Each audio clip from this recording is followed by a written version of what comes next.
Now we're starting to dive into Shake the Dust by Anis Mojgani, and we're talking about how the underdog is represented in the poem. Like I said, we have fat girls, right, from line 1, little brothers from line 2, the ones who are forgotten from line 25, and those families who want to be like the cleavers from line 41. So all of these things seem to be very disparate, right? They're very, fat girls, like why even bring attention to this, right? Little brothers, who cares? Little brothers are all over the place. And then we have something more weighty, right? The ones who are forgotten. And then have something, again, maybe a little bit lighter depending on your take on it, but those families who want to be like the cleavers. Now, what do these things, besides like what do you guys make of these things?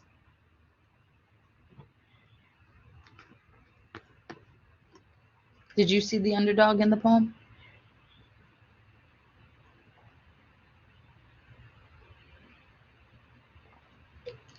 No, you didn't see the underdog? That's okay. That's okay. That's why we're having class. So this is good. Anybody else?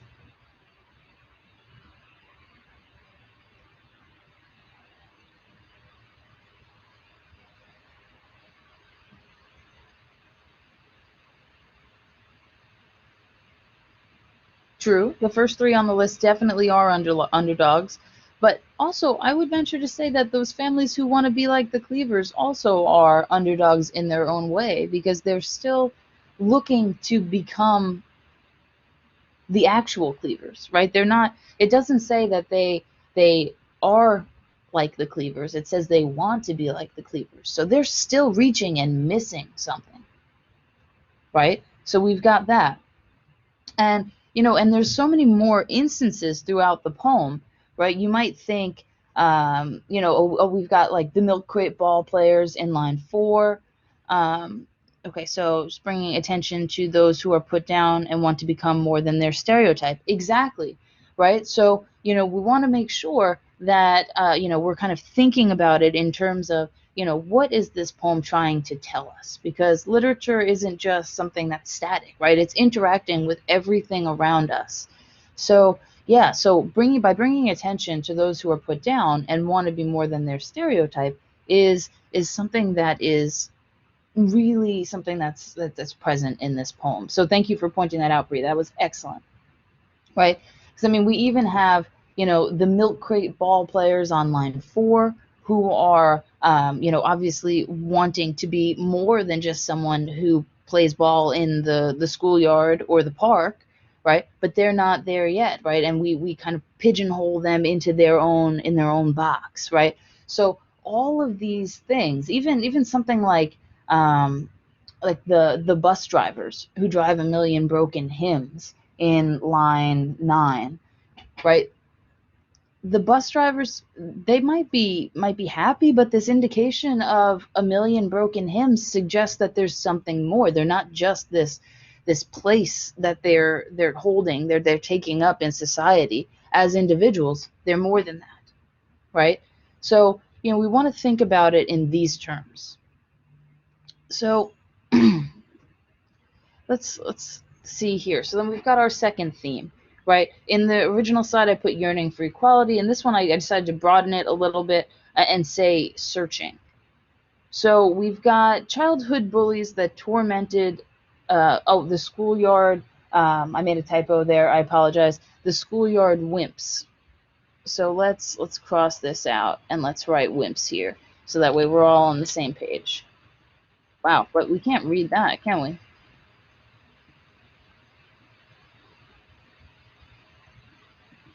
One second to make that a different color, if it'll let me.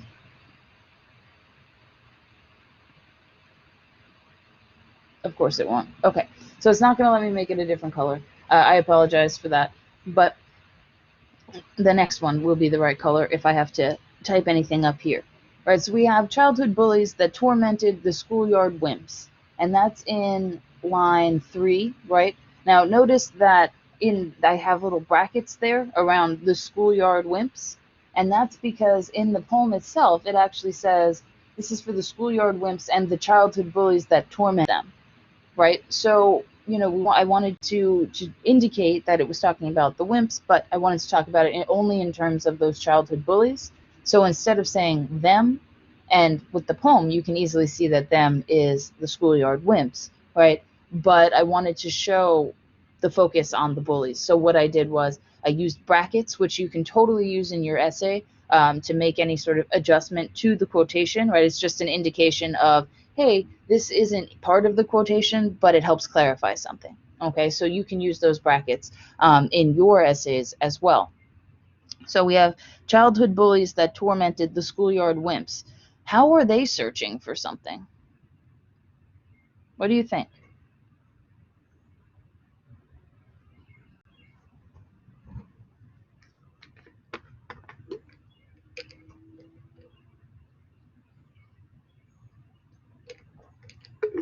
They're searching for power, self-esteem. Absolutely, right? It's these bullies who are always looking to attain something and always looking to strive to enhance their hold on others, right? And it's also that notion of self-esteem, right? We know, most likely we know that bullies have issues with their own self-esteem, so they overcompensate a lot of the time, right? So there's always this yearning, right? They do these things in order to gain more power, to try to build that self-esteem that they have, right? From the outside, it looks like they have all of these things, but from the inside, it's still something they're craving. We also see in line 10 the men who have to hold down 3 jobs simply to hold their children, right? This is pretty self-explanatory, right? So they're searching for that ability to help their family and to provide for their family. Now, this also links into equality, right? Because there's some people who need less than 1 job to hold down or to hold up their children, right? Whereas others need 3 to hold them up, right? So there's that indication of equality there. And then we get the kid who is always late to class because he forgets the combination to his locker. What is this person searching for? Is this, like Craig said before about bullies, is this about power and self-esteem too, or is this about something else?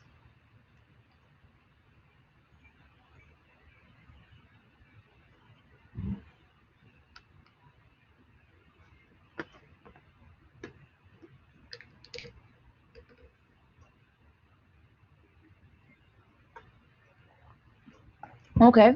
Craig says that it could be this person could be distracted, right? And likely distracted because of the circumstances that this person is in, right? So he or she could be, someone who is dealing with some sort of trauma in their life. They could be, maybe they are one of the schoolyard wimps that are getting tormented by the childhood bullies, right? Forgetting the locker combination consistently suggests something more than just a forgetful person, right? Because, I mean, I don't know about you guys, but when I was in high school, I used to go to my locker like 4 times a day because I never wanted to carry anything with me, right? You don't utilize something that often and forget it over and over and over again. Eventually, it just sticks, right? So, there's something going on here, right? So he's searching for a way out of it, searching for, a way to maybe be more confident or be more, just more self-assured in some way. And then we have that equality again, right? The ones that the amendments do not stand up for, right? So in theory, right, in theory, the amendments stand up for everyone, right? But I think living in the world that we are living in, we realize that that's not necessarily the case. So we have that, as this search for equality in a grander sense. And then we have the ones who are told to speak only when you are spoken to, and then are never spoken to. What are those people searching for?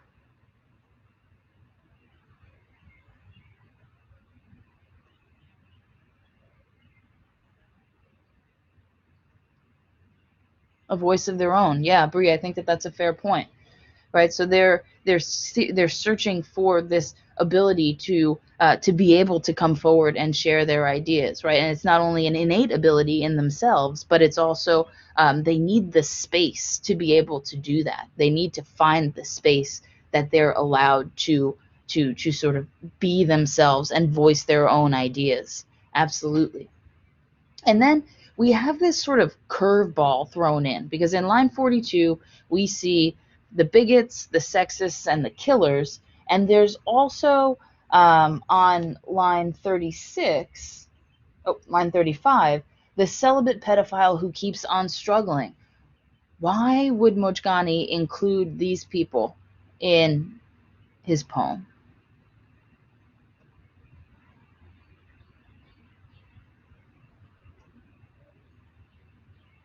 I put them in this searching category. I'm not quite sure if they fit.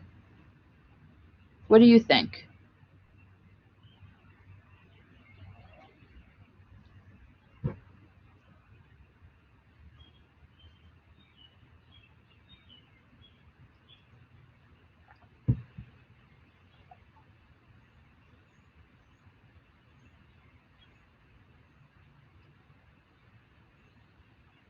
To represent different characters? Okay, sure, right? These are different groups of people, different stereotypes of people, like Bree brought up before, right? So what is he saying, that even in these people that society deems as bad, let's see, so okay, so Bree says they could fit because these people are typically known to be full of hate and they're trying to escape. Okay, that's definitely a possibility. That is absolutely a possibility. I think that's a very fair point to bring up. Um, I wonder too if Mojgani could also be saying that there's more to people than the sum of their parts, right? Even though these people do awful, awful things, right?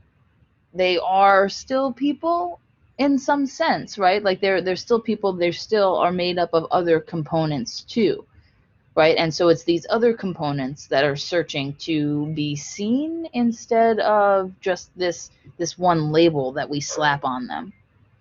So a couple of possibilities there. Does anyone have another possibility for what we could attribute to the bigots, the sexists, the killers, and the celibate pedophiles?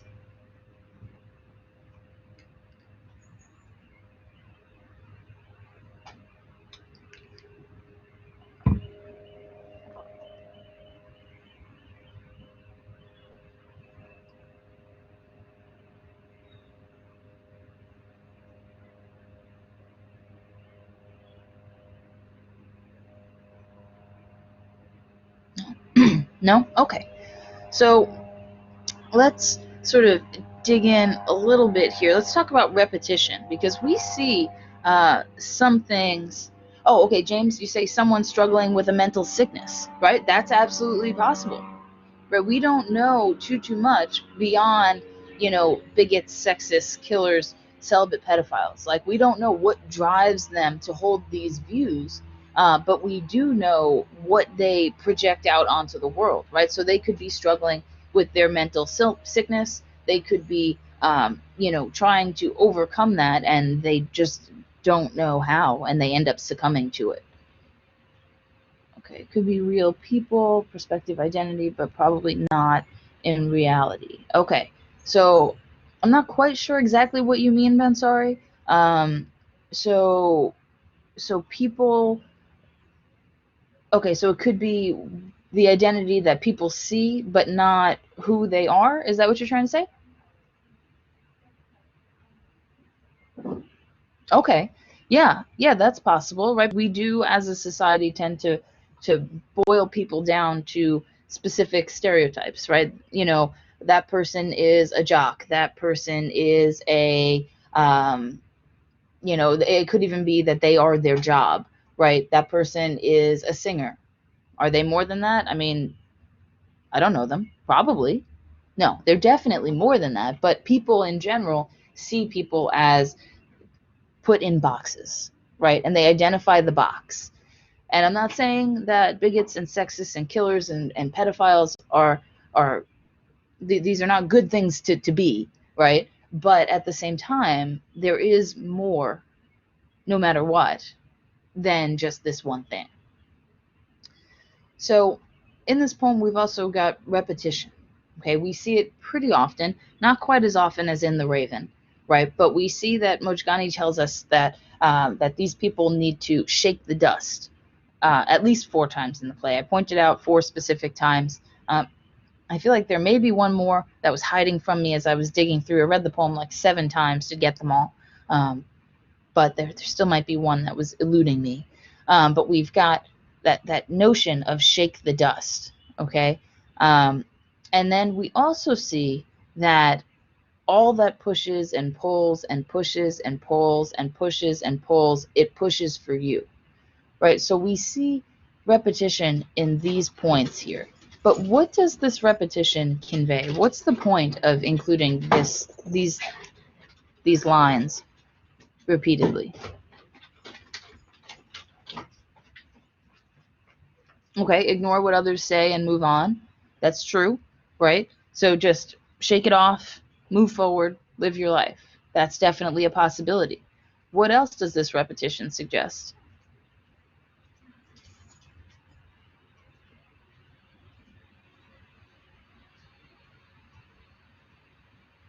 Okay, we live in cycles. Yeah, that's absolutely fair. Can you develop that a little bit more, Craig? I like that idea, but I'm not sure I quite get it.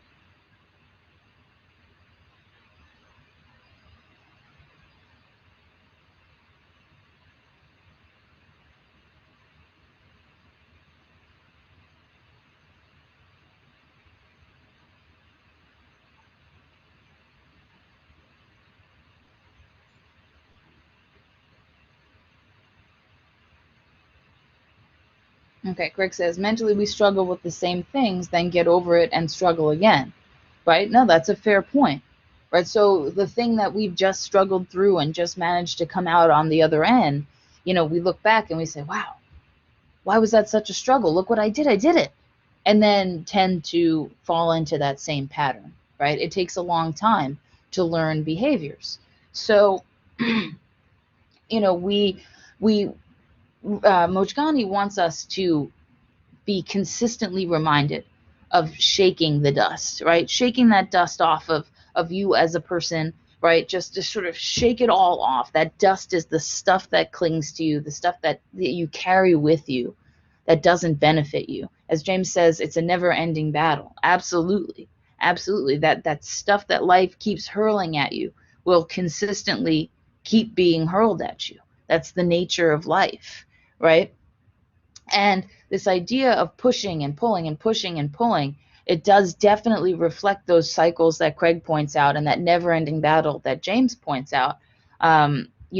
We consistently have to deal with that particular struggle. And Mojgani at the end says it pushes for you, right? So he, instead of showing that that someone will succumb to it, instead he ends it with an uplifting message, right? This notion that it pushes for the individual. Okay, Paulette says, shake the dust might represent the way of becoming better. Yeah, that's absolutely true, right? This idea that you learn from your past and you move forward stronger than before, right? I think that that's definitely a fair point to make, Paulette. Absolutely.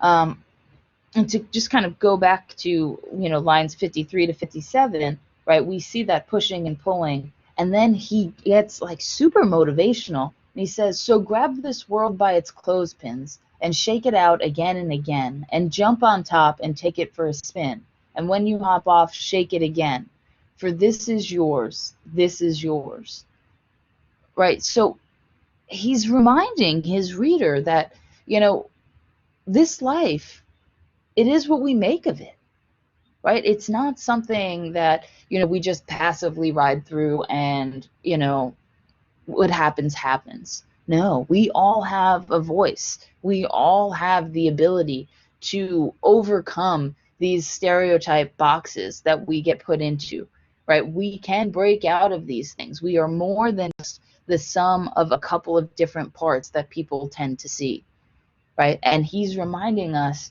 to go and just take the bull by the horns, so to speak, and just utilize that, you know, that space that we have, this one life that we have to live, and, you know, just go with it, right? Live it how you want. So he is basically begging at this point with all of the repetition, right? He's repeating these same things. He's begging the reader to realize the power that they have, right? Because by taking so many different types of people, right? Because I mean, we see the fat girls, the little brothers, the schoolyard wimps, the childhood bullies, the former prom queens, the milk crate ball players, nighttime cereal eaters, retired elderly Walmart store front door greeters, right? And this is literally, that's just the first stanza, okay? So we can all see ourselves in this poem at some point. And so he's telling us, he's begging us to realize the power that we hold in our own lives and to be able to use that power, right? So that repetition that he's using is meant to provide a really solid message for his readers, right? It's about self-empowerment and just taking control, okay?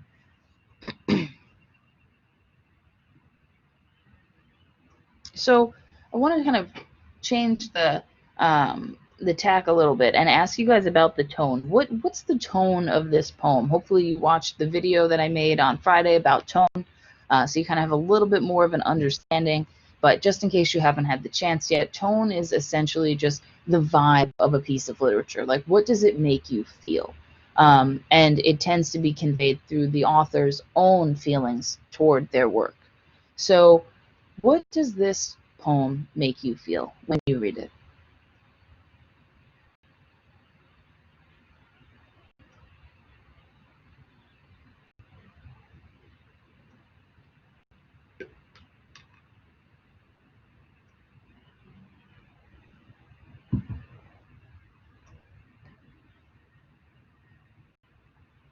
Okay, James says that the poem makes him feel motivated. That's fair. Absolutely. Me too. Me too. What else? What other things do you guys feel? Okay, it reminds you to stay optimistic. Absolutely. Right. Okay, transmit energy. Yeah, absolutely. We can feel how excited this guy is about his ideas. Anybody else?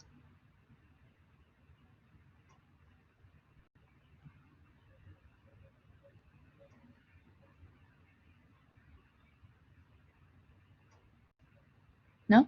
Okay. Well, I know for me, this poem makes me feel hopeful, right? It's a reminder that, you know, that things, that there are people who recognize things are more than just what they seem, right? And so in that hope is motivation, right? To also be one of those people.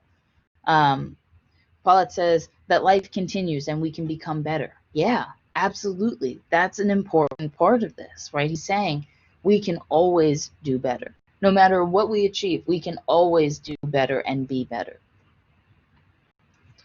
Absolutely. And I think that that question, or the answers to that question, kind of ties into the emotions that the poet is feeling as well as he's writing this. Um, Okay, so Bree says this poem usually reminds me of that song, or really reminds me of that song, Underdog by Alicia Keys, that was made to motivate people on the front lines of the pandemic. Okay, yeah, I haven't heard that song yet, so I can't contribute anything to that. But what do you guys think? Have you guys heard that song? Do you see the connections?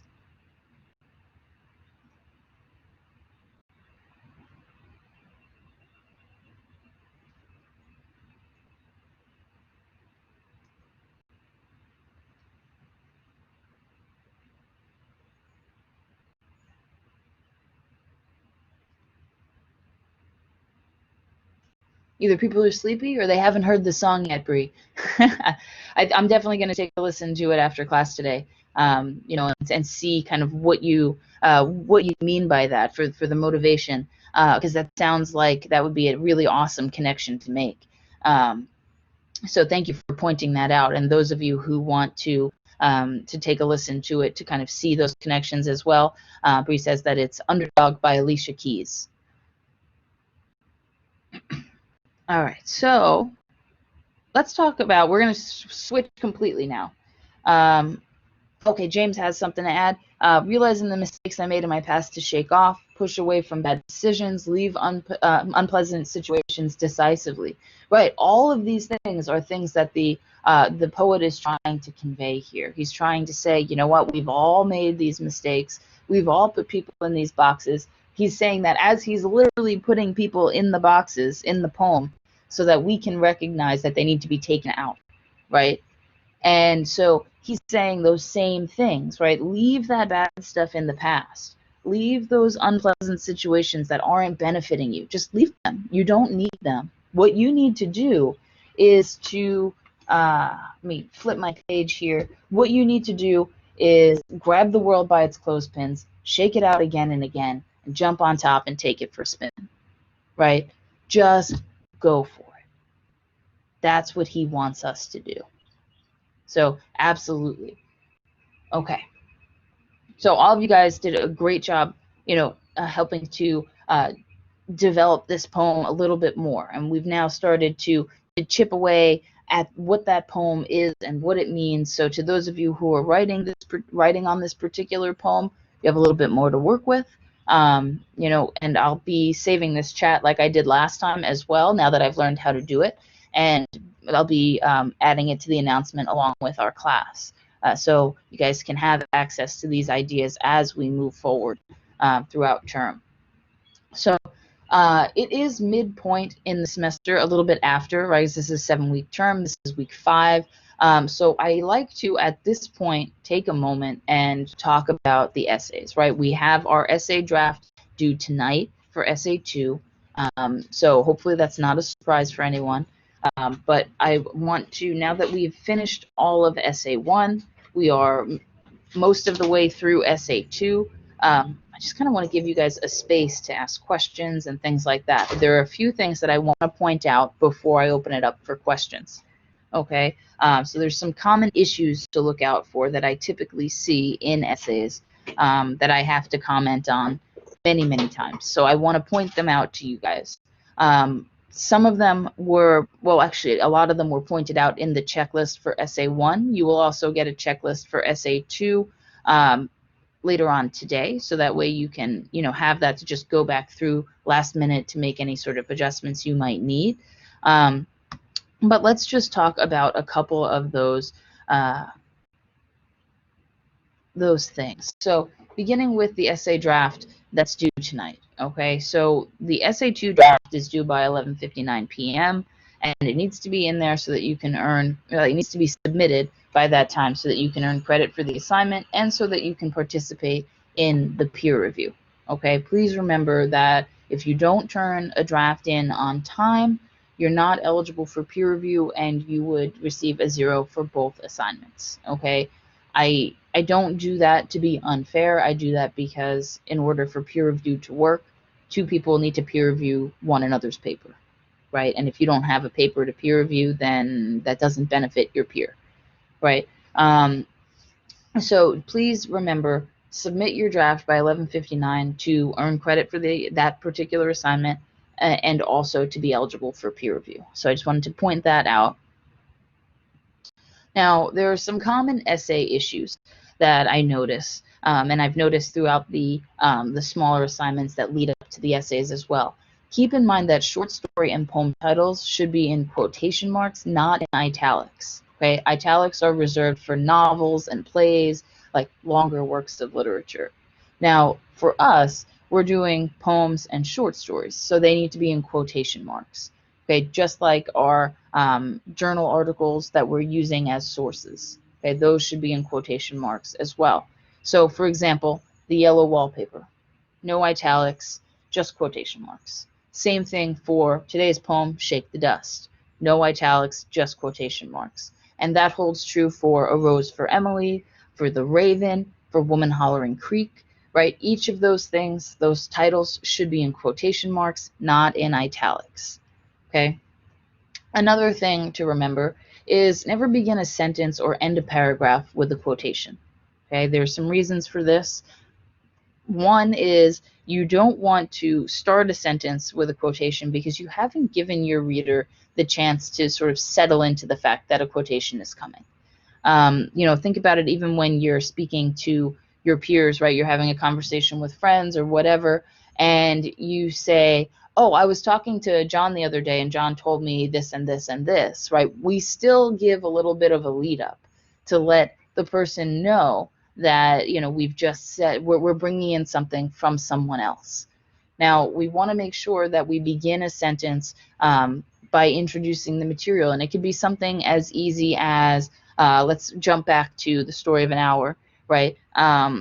Kate Chopin tells the reader that Louise is, and then whatever the quotation is, right? Or that Louise sits on the chair, whatever that quotation is about the chair, right? We want to just something as simple as identifying the author, or it could be identifying the idea that it interacts with, right? It just needs a little bit of something to sort of get the reader to realize that something else is coming.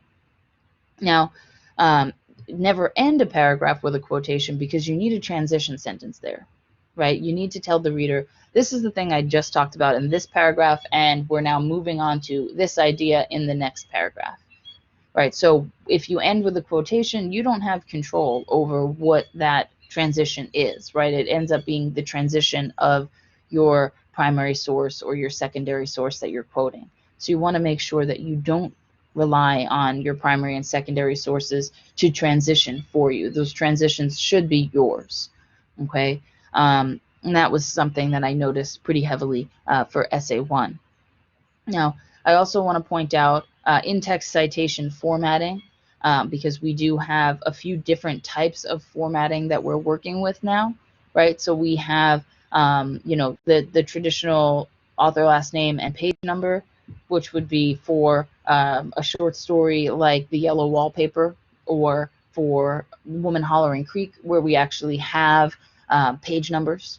When we don't have page numbers, right, it would be author last name, para, don't forget the period at the end of para, and then whatever paragraph number that information was found in, okay? So if there's no page numbers on that particular piece, then you'll want to reference by paragraph number, not page, right? Because remember, if you print something from a Word document, you could change the font size, something like that, so those pages don't stay static, right? But when it comes to something that is paginated, definitely just go with page number. If it's not paginated, go with paragraph number. And then when we get to poems, right, we have author last name, line, whatever. So Poe, line 14, would refer to, the line number 14 in The Raven, okay? And then we've got, if we're looking at multiple lines, to use Mojgani from today, right, it would be Mojgani lines 16 through 18, right? And notice that line is only singular and lines is plural. So if you're using multiple lines, you also want to indicate by saying lines instead of line, okay? It's pretty intuitive. You just have to remember to think about it and to remember to do it. So one other thing I want to point out is if you're writing about a poem, you want to show line breaks if you're working on multiple lines. So to do that, you use a slash to show the breaks, right? So there's a space, and then a slash, and then another space, and then that means we're on the next line. So for example, lines 52 to 53, so shake the dust, there's a line break, and take me with you when you do. For one of this has, or for none of this, I apologize for my typo. Let me,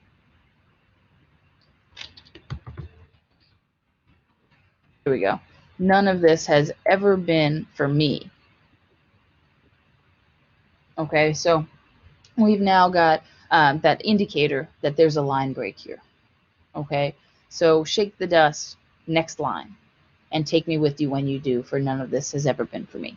Okay, and it's just a way for your reader to recognize where one line ends and the next line begins. Okay, so your turn. What questions do you have about your essays? Oh, one thing I want to say really quick before I go into that, before I give you guys that space, is if you haven't watched the video about paraphrasing that I created on Friday yet, please do so. Paraphrasing is something that I noticed that as a class we are having a very hard time with, and I want to make sure we're all on the same page in terms of how to do it, and so that you can see what my expectation is for you. Because I hold very fast with MLA formatting standards, and just that need to give credit where it's due. So it's really, really important that you understand what a paraphrase is and exactly how you cite it. All right, which essentially the citation is the same as a quotation, but you need to know when you need to cite information. So please watch that video if you haven't already. Okay, so now it's your turn. Ask anything you'd like to know about your essays. Just don't reveal specific grades that you've earned or anything like that. That's private information. If you want to talk about grades, we can do that in a private session during office hours or something like that. Okay, so please ask any questions that you'd like to. If you feel like you don't have any questions, you're more than welcome to hang out. In fact, I would recommend it. But if you feel like you're done, you need to go, that's okay. Okay, so if you do feel like you need to go, I hope you have a great rest of your day. For everyone else who's staying, what are your questions? Okay, James asks, how many pages are required? You can find this in the assignment requirements document for Essay 2, but it's 3 pages or more for this essay.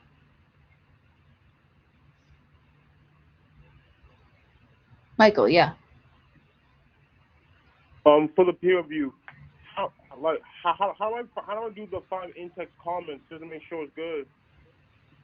Okay, so with peer review, basically what you want to do is ask something about the content of what your peer is saying, right? About the ideas that they're presenting. It can also be about how they're presenting it in terms of the overall essay. You don't want to make comments based on grammar, comments that are like, oh, this was a really good sentence, that sort of thing, right? For peer review, you want to be critical, right? Well, while you can say, oh, I love this point, that won't count as one of your 5, right? So for the in-text comments, it should be something that's interacting either with the overall way the essay is written. So regarding the introduction and its effectiveness, regarding the thesis statement, the overall organization of the essay, or the effectiveness of the conclusion. Right? If you want to have a little bit of a guide, take a look at the peer review questions, and that'll kind of tell you the things that you want to be focusing on. Okay. All right. Okay. Other questions?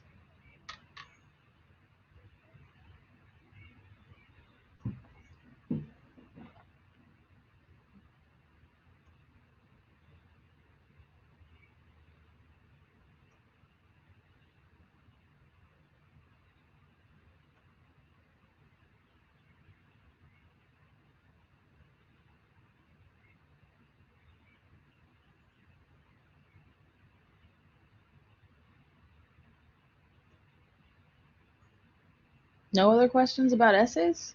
It's got to be something.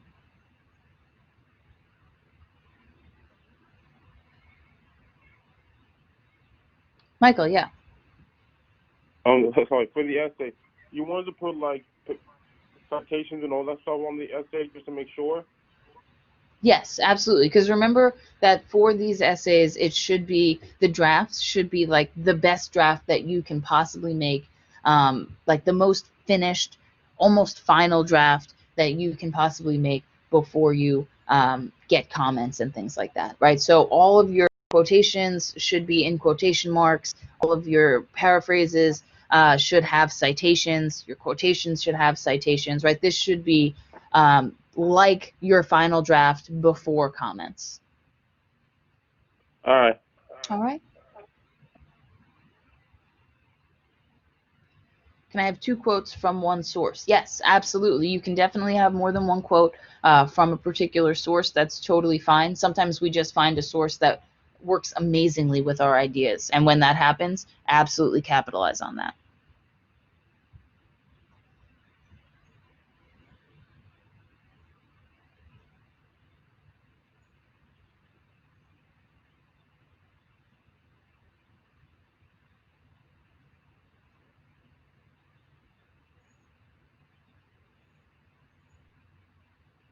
Okay, so Paulette asks, transition sentence is the one that goes after the quotation, explaining it in your own words, right?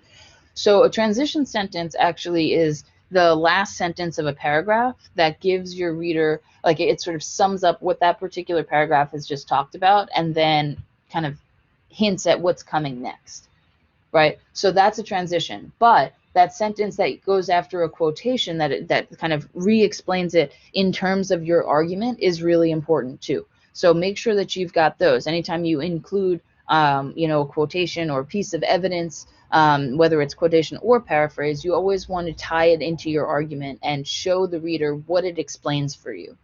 So that's a really important piece of the essay. Thank you for asking that.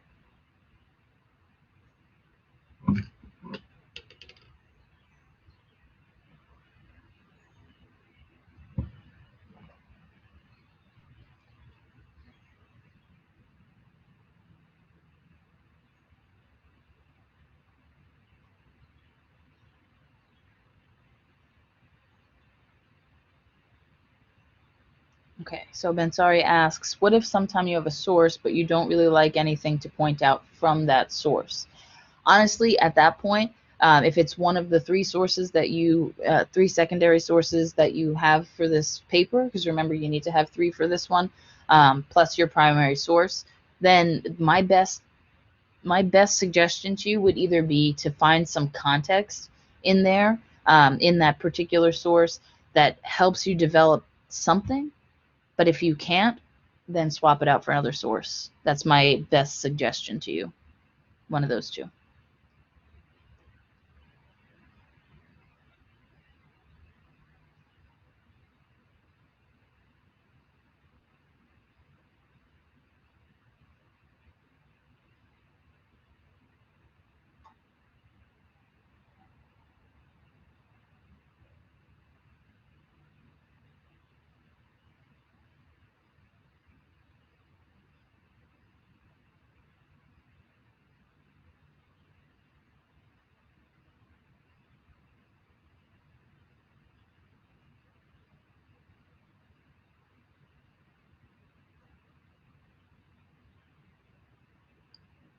All right, so that was a fairly long silence.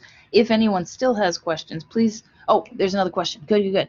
If I use that one source twice, does it count as two sources? No. So if you use your source twice, it's still only the same source, right? So you have to have three secondary sources in this essay and your primary source. So I need to see either a paraphrase or a quotation from each of those secondary sources, and then there should be more than one from the primary source.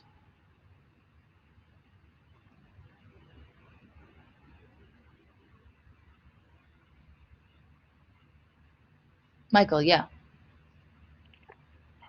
So back to the citation again. How many citations should we have in each piece of paragraph? So that really depends on whether you're choosing to use paraphrase or quotation. So if you were to look at the outline template, I recommend having two pieces of evidence that you use per paragraph, because that really helps you to develop the argument that you're making. But that's not a hard and fast rule. There is a specified number of quotations or references that you have to make to your sources in the assignment requirements document, so make sure that you hold to that. But as for per paragraph, it's a good idea to use two references to sources in each paragraph. You could use a little bit more even, but two as like the minimum. Okay. Okay.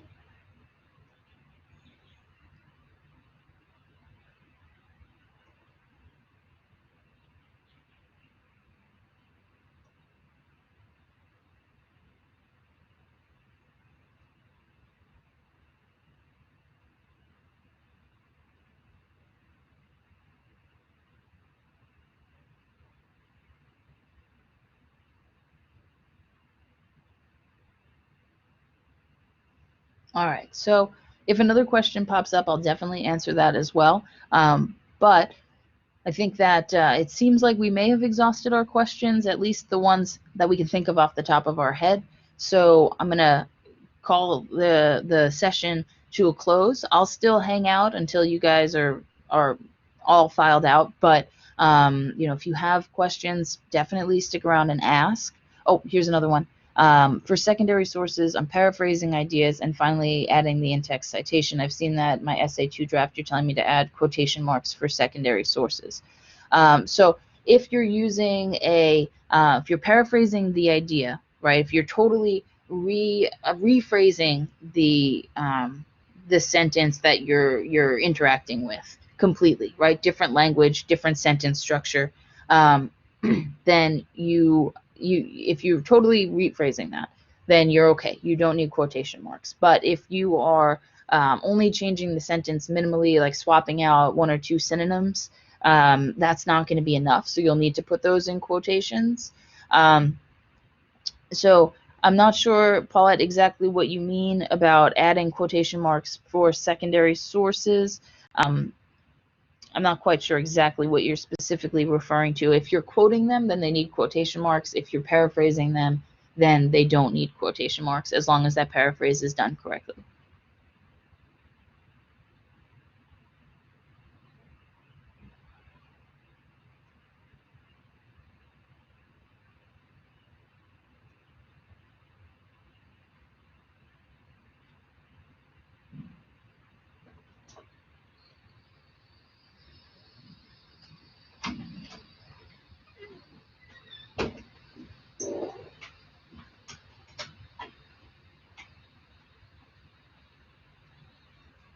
Okay, so you say you paraphrase the secondary source lines that you were interested in. Okay, and I told you to still add quotation marks. Okay, that is something that's super specific to yours, so I want to go back and take a look at yours specifically. What I'll do is I'll make a note for myself, and I will send you an email with your specific answer there. Sorry, rolled away to get a pen. So you'll get an email from me. I have a class that ends at noon, so it starts right after this, ends at noon, but you'll get one after that.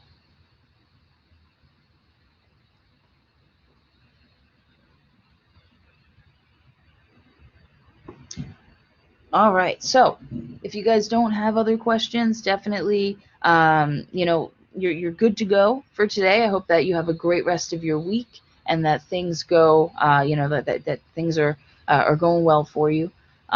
If questions do come up, please definitely let me know. I'm always here for questions. And just as a reminder, if you have issues submitting your essay on Blackboard, please email it to me before the deadline so that I can still count it as on time and submitted, so that way you can participate in peer review. Okay, I'll make the peer review groups tonight. Usually I make them around 12:30 or so, so that way you can get started on them as early as you want to. So just, you know, look out for that email tomorrow when you wake up, or tonight if you're a night owl like me. And I hope that you guys have a great week. And like I said, if any questions come up, you know where to find me. Office hours tomorrow and Thursday from 2 to or 12 to can't speak, from 10 to 12 in the morning. Or you can email me anytime and I will get back to you. All right, so have a good week, you guys, and I will see you next week. I'm going to turn off my, oh, you guys too. Hope you have a nice day too. I'm still going to be here, but I'm going to turn off my video and my audio. So if you need me, let me know. Otherwise, I'm just kind of lurking behind my computer screen. All right. So have a great week. Thank you for a great class today, and I will see you next time.